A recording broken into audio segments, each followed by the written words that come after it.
All right, welcome to this episode of the Silver Lined Relaunch. And you know when it's just going to be a good one?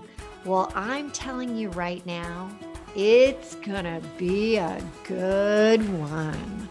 And the reason is I have an absolutely amazing woman with me, Callie Gilbert, and her story, her relaunch is it brought me to my knees. I mean, it was one of those that, wow, when I heard her talk and we had this amazing conversation, not even about the podcast, about just businesses and life and everything. And all of a sudden I'm like, I need you on my show. And she graciously said yes. And here we are.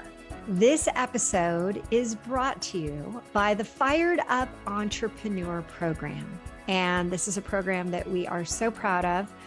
The results have been downright remarkable. And we want to invite you to get a glimpse of what it is like inside this program by inviting you to participate in the Business Boot Camp, which is a 5-day free event. And get involved with this because the pearls that we're going to be sharing each and every day are going to be the foundation for allowing you to make money, keep the money, grow the money, and strengthen not only your business, but also yourself. So please take advantage of this and join us at our next boot camp. You're listening to the Silver Lined Relaunch, and I'm your host, Hillary DeCesar, award-winning entrepreneur and transitional coach. Each week, I'll invite you to tune into inspirational stories, revealing how you too can turn ordinary experiences into the extraordinary. Feeling stuck? I'll share step-by-step strategies to fuel your ability to experience a life where silver linings are both abundant and possible.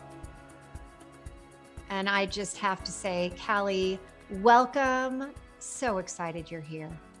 Thank you so much, Hillary. I'm just so thrilled to be here and to be able to share this story with you and your listeners. Yeah, you're just, I want to like scoot to the very end because I'm so excited for people to hear it all, but we have to take it one step at a time. And for those that don't know who Callie Gilbert is, and they soon will you walk us through your journey and your significant relaunch and how you came to be where you are today, which is, I mean, wait, everybody, because you're going to hear. All right, Callie, take it away. Yeah, it's a pretty remarkable journey. I've often said I feel like I've lived about 9 lifetimes just this time around because I've done so much, accomplished so much, and I've gone through so much transformation.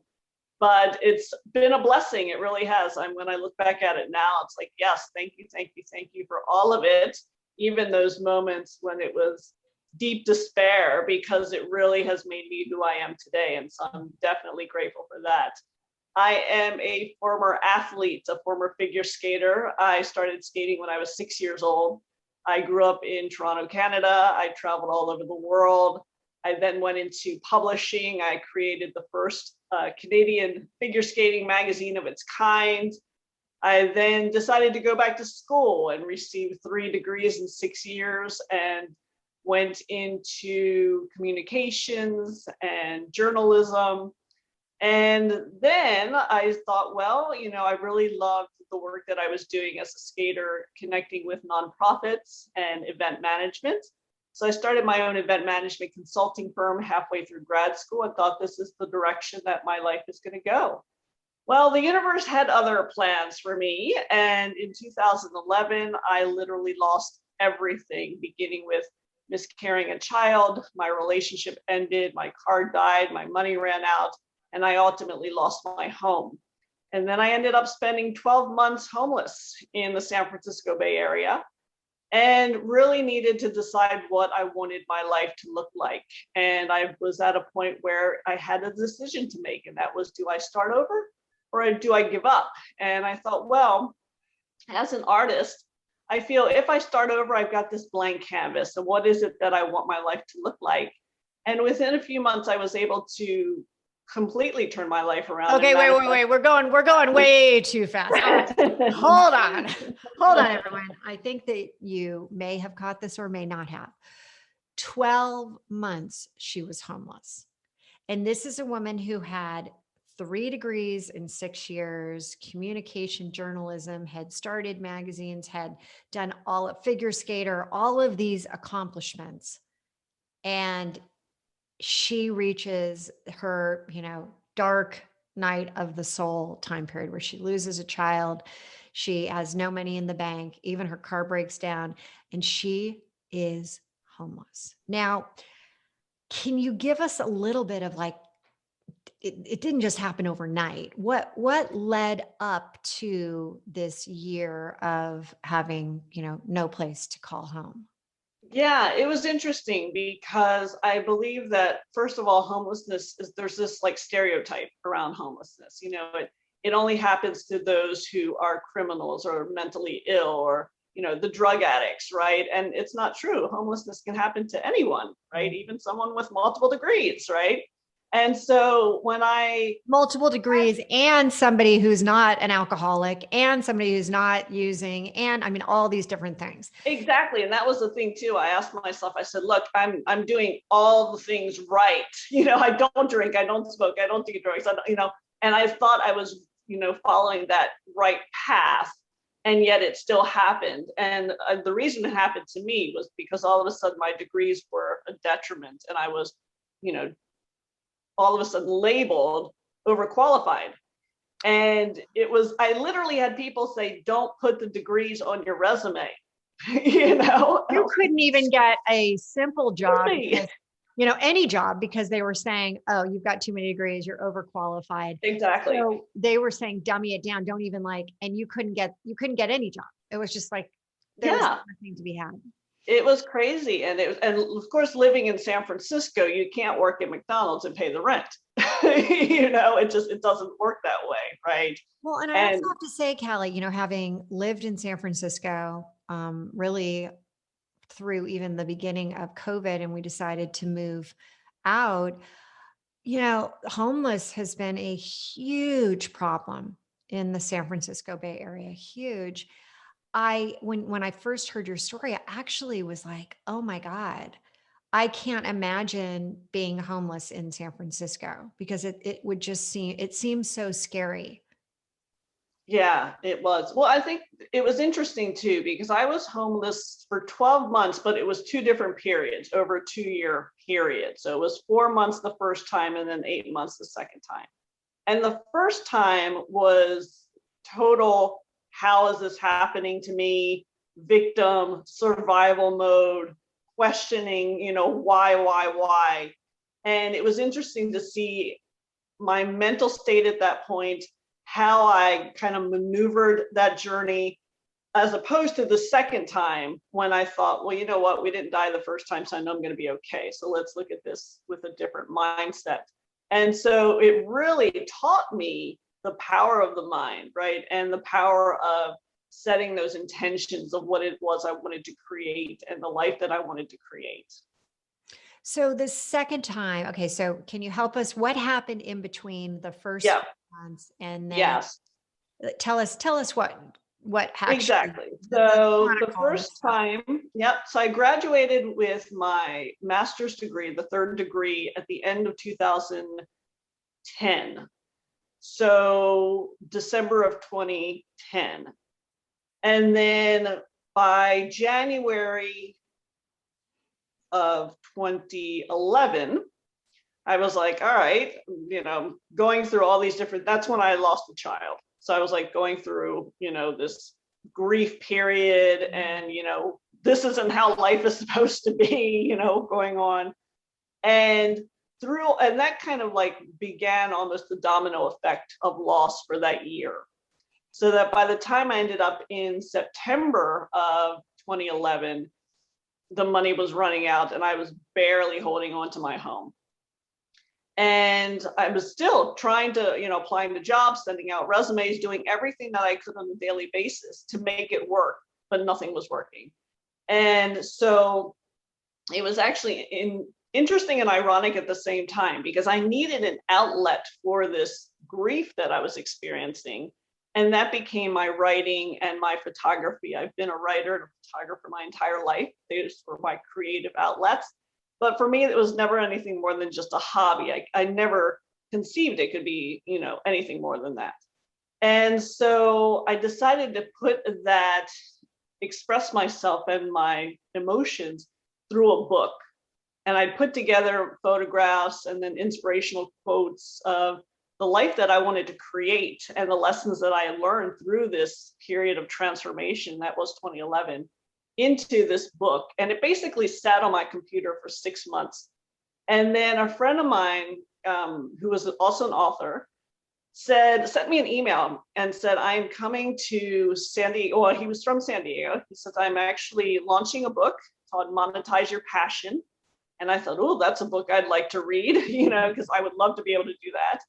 And he says, I would love for you to come to this book marketing conference in San Diego. And I thought, oh, I would love to do that because I've got this book sitting on my computer. I don't know what to do with it. But here I am trying to hold on to my home, literally running out of money. And I was like, I want to, I just don't know how I could possibly make it happen. But something inside of me said, you need to go, you need to be there. And if you set the intention to go, it'll happen. Just, do your part, take that first step. And so I thought, all right, well, here I am still living in my home, barely hanging on to it. And my car had died at this point, so I no longer had a car. And I had a parking spot. So I thought I'll just rent out my parking spot, which was great because I lived in Sausalito, which is just on the other side of the Golden Gate Bridge. And so I had a friend who lived down in the houseboats and they had 2 cars, but only 1 spot. So I rented them my parking spot for $150, right? And I was like, all right, there we go. And I thought, how am I going to get into this conference? Because the ticket to the conference was $500. I thought, how am I going to possibly do that? And it just happened that 2 weeks prior to this email that I received, I had listened to this woman, Ariel Ford, who was talking about events that she was having. And then every time she had an event, she was always looking for volunteers. And I thought, well, I've got this event management background. I'm a photographer. I'm sure I can help out in some way. So I emailed her and I said, I heard about your events. My friend invited me to come. I'm a new author, would love to learn. How can I support you? And she emails me back and says, absolutely, you can volunteer. So I'm like, perfect. I'm like, I can get into the door. I now have the $150. I can buy the plane ticket. I can go down to San Diego. Okay, where am I going to sleep? What am I going to eat? Another friend from church, she was part of the St. Vincent de Paul Society. She says, we can give you $150 to pay a bill. So she gave me $150. I paid my credit card bill. I booked the hostel in downtown San Diego. That was across the street from the convention center. Mm-hmm. And that's where I stayed. So literally all these things came together and allowed me to go spend 3 days in San Diego and learn from the best of, the who's who in the publishing industry. And 30 days later, I published this first book. And it was in the midst of losing everything. So it was amazing to see, how things were lining up once I became in alignment with what I was truly meant to do. And that first book, what was the title? The first book was It's Simply Sausalito, an inspirational journey. And it was a combination of my writing and my photography. And the thing was I was literally going to Starbucks and sitting there with my laptop and just learning everything I could about self-publishing. And the day that I lost my home and had to move into all my possessions into a storage facility, I remember walking in and the manager asked me my name and I gave him my name and he goes, well, I was just reading about you. And he holds up the local newspaper, the Sausalito, it was the Sausalito Marin Scope. And my book is on the front page of the paper. Oh my God. And so here I don't have a home, but my book is on the front page of the paper, right? So I was like, all right, So it was amazing to see how things happened. And so within 2.5 months, I ended up losing my home. So I ended up every night going, where am I going to sleep? Luckily I had some friends that are like, you can crash on my floor, but it was literally day to day, not knowing where I was going to sleep. And it was for 4 months. And then I had a friend that I met at the storage facility who had found out that they were actually hiring a position as a caretaker to look after, basically open the gates and then work in the office on the weekends. And so he goes, apply for it. And so I did, and ended up getting the job, which came with an apartment above the office. Oh my, what are the chances of that? Right? And so that's what I ended up living in. And it was amazing because this place was like twice the size of where I was living. And I was paying like a fourth of the rent, which I never really had to write out a rent check because they just took it out of my paycheck. And it was incredible. It was incredible. Okay, but then fast forward. Yes. So I worked there, lived there for a year. It was amazing. I mean, I was thriving. I published 4 books in 1 year. Everything was great. But what happened was I ended up getting involved in a very toxic relationship with the person who, when I had nothing, basically came into my life, took me in, got me back on my feet, and then turned into the devil in disguise, basically a narcissist.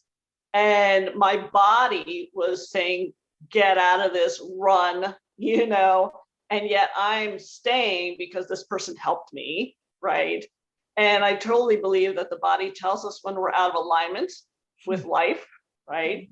And I suffered a very severe back injury. I had 2 compressed discs in my back, and I literally could not sit or stand for more than 30 minutes at a time. I ended up with sciatica for 7 months. I thought I was going to die. I literally every day in tears, popping the ibuprofen like it was candy, and thought I'm going to die any day now. And it was March of 2013 where I'm literally on my knees in this apartment. And I said, I can't take this anymore. And the very next day, I lost the job because I couldn't work, And of course, the home is tied to the job, right? So lost the home, right? So I'm out on the street again with suitcase, and now I can't move either, right? So I'm like, seriously? It's like, didn't we go through this already? And oh, by the way, now I can't move, right? But in that moment is when I had the mind shift. And it was like, we didn't die, we're going to be okay. Instead of it looking at it from that, survival victim mentality, I'm going to look at it as I'm on an adventure. Why not? And where's life going to take me this week? Right? Because when you have nothing, you can't plan anything. Right? Now, were you able during that year before you lost this house, were you able to save any money? I mean, I was able to save a little bit of money. You said because I had 4 books. Yes, I had 4 books, exactly. So I was able to save some money. But it was interesting because in that time, when I shifted the mindset and thought, all right, I'm on an adventure, things started happening that were so mind-blowing. Like I had friends that I literally hadn't seen in years. This one woman was from Sausalito. Her mother had died. They were selling the family home. She's like, we're selling the house. We sold the house. It's in escrow for a month. Why don't you just stay at the house? This $1 million house overlooking Richardson Bay. It was amazing. It was incredible.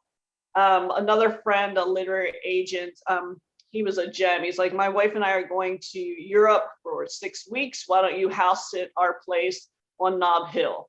And it was back to back to back. This was one of my favorite parts when you first told me all this, right? And how you couch surfed. But I mean, you're staying at like palatial. I'm staying at like amazing places. I had met this one woman through the America's Cup, the sailing regatta, who was from San Jose, had bought a houseboat in Sausalito with the idea of renting it out. And she's like, well, I'm in San Jose, so why don't you just stay on the houseboat and, show potential tenants, when they come to check it out, so I don't have to keep coming up back and forth. And so I lived on this houseboat where I would wake up in the morning and I've got Mount Tam outside the window. And I'm like, seriously, someone pinch me, right? So yeah, Nob Hill, Sausalito. Yeah. It was incredible. It was incredible. Okay. So now we've got this incredible, series of events, and you started to have this mind shift change. You said about the victim mentality. You started to go into, hey, I've made it through this before. I can do this. You started to put your power behind that. But what else did you do to shift your mindset?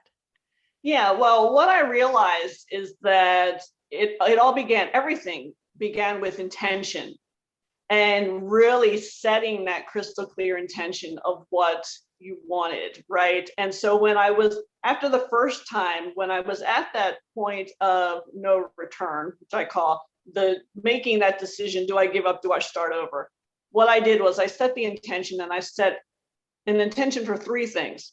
And they were very simple things. I wanted to stay in Sausalito. That was key. It was where I wanted, I had friends. I felt safe there, right? I wanted to wake up every day and do what I love, which was my creative outlet, the photography, the writing. I wanted to get a part-time job. This is where I was very specific. A part-time job where I had the flexibility to do what I love, but still brought in enough to pay the bills, right? That was it. That was it. Those three things. And with 2.5 months, I manifested all of it. It was incredible. Okay. Did everyone hear that? 2.5 Yeah. months, because she Yeah. set the intention. She was so focused, but you didn't know how you were going to do it. No. And that's the thing. You just know it was going to happen. Exactly. And I think that's what gets people stuck, is that I have to know the how. No, not our job. Not our job.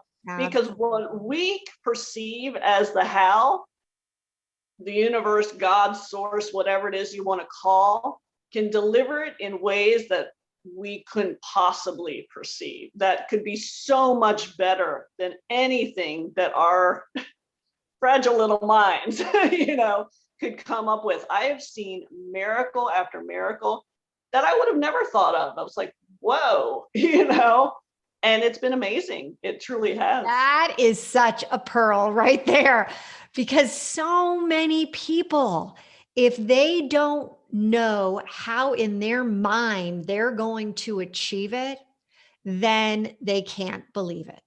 Right. And so they don't take the step. You'll never achieve it. I mean, it's like this horrible vortex. Like, you're spinning around and you just keep spinning, versus, again, what you did, which is it is the heart of manifestation. It is the, it just, I can see the heart like beating, right? You put it out there. You believed, you had your intention, you knew your why. And then you said, however it's meant to be, because we cannot force. If we think that we are going to choose every single one of the steps in this order, then you're limiting. Exactly. And it's interesting. And I think another thing that I would say is it has a lot to do with trust, and not trusting the outside, but trusting within, right? It's trusting that intuitive call, what I call now our creative genius, our inner muse, right? It's what led me to LA, because that was the thing. As soon as I went through this second part, I had literally found an apartment in Sausalito and thought, yes, this is great, finally. And excuse me. And then days before I was about to rent the apartment and write the landlord the check, he tells me, oh, I'm so sorry, my current tenant has decided to stay another month. So now it's not going to be available until November 2013 instead of October 2013. And at the time I thought, oh my God, I'm so tired. I'm like, it's been 8 months. And yes, it's been nice going to these different places, but I need stability, right? It's like, I really want to be able to take my stuff out of storage. And so I said, okay, no worries. I said, I've got money. I had some money saved up. So I said, I am going to go to Santa Monica for 2 weeks, and I'm going to sit on the beach, and I'm going to go to San Diego for 2 weeks, and I'm going to sit on the beach, and I'm going to heal my body, continue to heal my body, which I did myself after going to every doctor on the planet. And then I will move in November 1st. That was the plan, right? So I get to Santa Monica and my whole world's in a box in the storage container in Sausalito. So I'm like, you know what? I kind of like it here. My body feels better. My back is healing. It's actually warmer down here. I think I'll stay. And in that moment, I can still remember it like it was yesterday and not 8 years ago, that I was on Main Street and said, I think I'll stay. And it was like the universe went, she's in alignment. And everything shifted from that moment. The very next day, I met Elizabeth Gilbert from Eat, Pray, Love. And it was like this instant kindred soul sister connection. She's sharing her book, I'm sharing my book. And then the day after that, I met my partner on the beach, my life partner.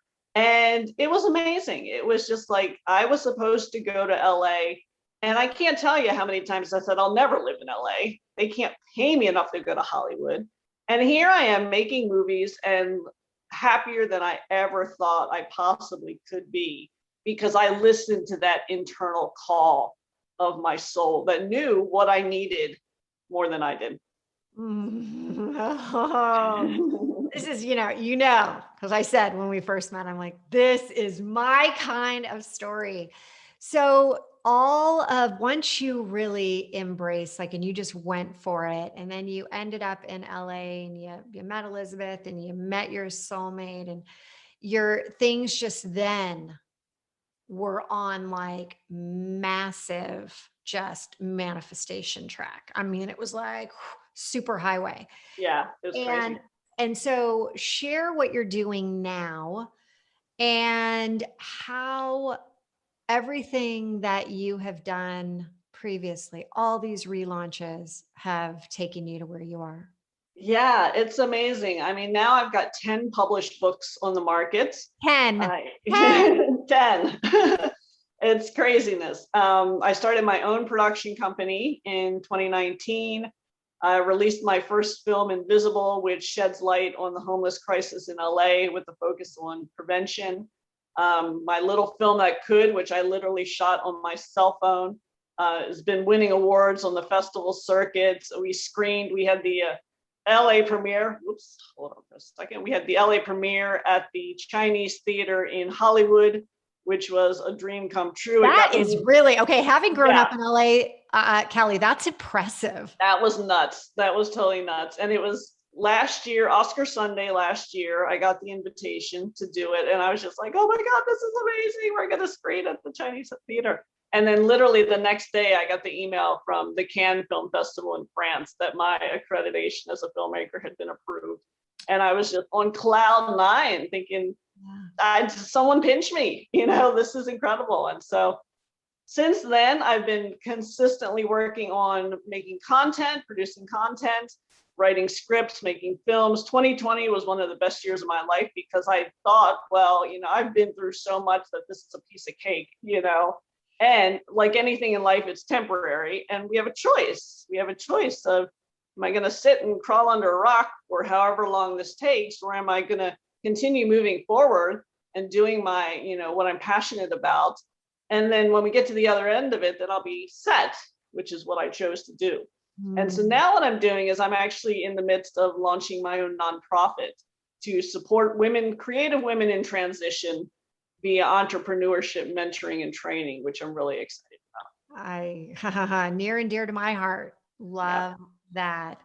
Well, as we are, unfortunately, time is running out, I do have some rapid fire questions. Are you ready, Callie? Absolutely.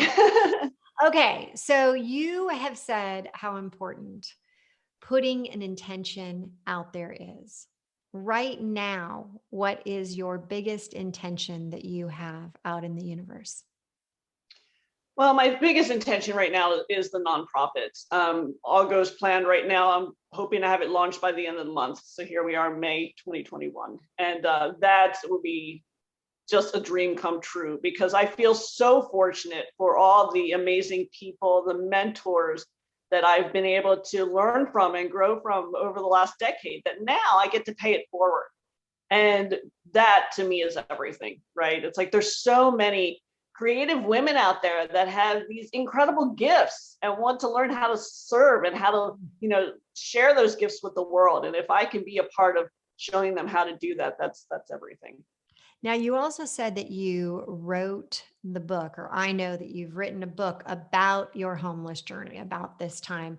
What's the name of that book? Yeah, so it's actually a 3-book series. I have a 3-book memoir series. The first being it's simply serendipity, 4 steps to manifesting a life of bliss. That's the first one. The second one is Pearl, which came out in 2015, and then the third one is Perception, which came out in November of 2020, and that's the whole series. And it's interesting. Perception was initially supposed to come out in 2018. It didn't feel right. I wasn't being called to do it. And I said, I'm just going to shelve it. And when it's ready, it's ready. And at the end of 19, woke up one day with an intuitive call that said Perception is 2020 and thought, all right, let's do it. And so it's really about a continuation of the story, but also how I was able to make 2020 one of the best years of my life simply by creating that structure, that foundation that, I believe if we have structure in our life, no matter what's going on around us, we can still move forward and be successful. So I wanted to share that. And who would play you in this movie? In this movie, it's interesting. If it's a 3-parter, you've got, come on, you got to. Is it going to be like when you're young, in your mid, and the crown? We're going to have multiple actresses play you, or you can give me one. Well, it's funny because I actually had talked to my partner about this a while ago, and we had chosen Kate Beckinsale. Ooh, that's a good one. Yes. Oh, and I remember there was a moment where I was, I brought her up, and he goes, can you ask her to wear those really tight leather pants? Right? And I'm like, oh my God, of course you would say that, But yeah, I like Kate. Kate makes me laugh every day on her Instagram. So yeah, I would love that. Oh, that is so great. Well, and also I, of course, love the name, especially the second book, Pearl. We talked about that we always talk about, the pearls that we find in every situation. There is some form of a pearl that you can identify with, the wisdom that comes with every bit of life's journey and experience. So you and I connected on that incredibly well. And then I also want to ask you, what is your favorite? I know yours is unique. What is your favorite beauty product by name? By name, my favorite beauty product. It's so funny. It's Noxzema, the skin cream. And the reason is I have used this practically my entire adult life since I was late teens. And I used to get amazing compliments from people all the time. They're like, you have the most beautiful complexion. What is it that you use? And I'm thinking, Noxzema? Like that's the only thing I use. And I still to this day use it and love it. And what's really awesome, another bit that, ties us together, we're like Wonder Twins. My dad always used Noxzema. So whenever I was visiting my dad, because when I was growing up, I didn't have like a beauty regime. I was whichever house I was in, I would use whatever they had, soap or Noxzema. And so I would use Noxzema. And over the summers, I would always use it the entire summer. And my skin never looked better. And to this day, my dad still uses Noxzema. Now, I don't know why I ever veered away. I'm a junkie for beauty products. So I might have to go back. I know that they have an Olay challenge. I wonder if they have a Noxzema challenge as well, right? Yeah. Okay. Well, I have one last question, and that is, what does Powerhouse of Possibility mean to you? Oh my goodness. That's a loaded question. Yeah, anything is possible. I really believe that we don't, as humans, realize how truly powerful we are, right? It's almost as if we're afraid of our own power. So we kind of squash it or hide it, or, we don't allow ourselves to shine, right? And that's so sad because each of us is unique in our own way. We've got these incredible gifts that we should be able to share with the world. And I feel if we each did that, wow, what a world we could create. And I wish people could see you. And for those that are watching on YouTube, awesome. Her hat says, I am unstoppable. I mean, and girl, you are. Yeah, so, just getting started. You know what? I love that attitude. Absolutely. So, Callie, thank you so much for being on the show today. It was such a pleasure talking to you. Thank you so much. Thank you so much for tuning in to another episode of the Silver Lined Relaunch. If I said something today that resonated with you, will you please head over to iTunes right now and leave us a 5-star review and share this episode with others and help them find the silver linings as well. And don't forget, you can have immediate access to the show notes, any giveaways, and the links to those amazing beauty products at therelaunchco.com/podcast. Until next time, there's always a silver lining, and now is the time to hit the reset button to relaunch those transitions into transformations.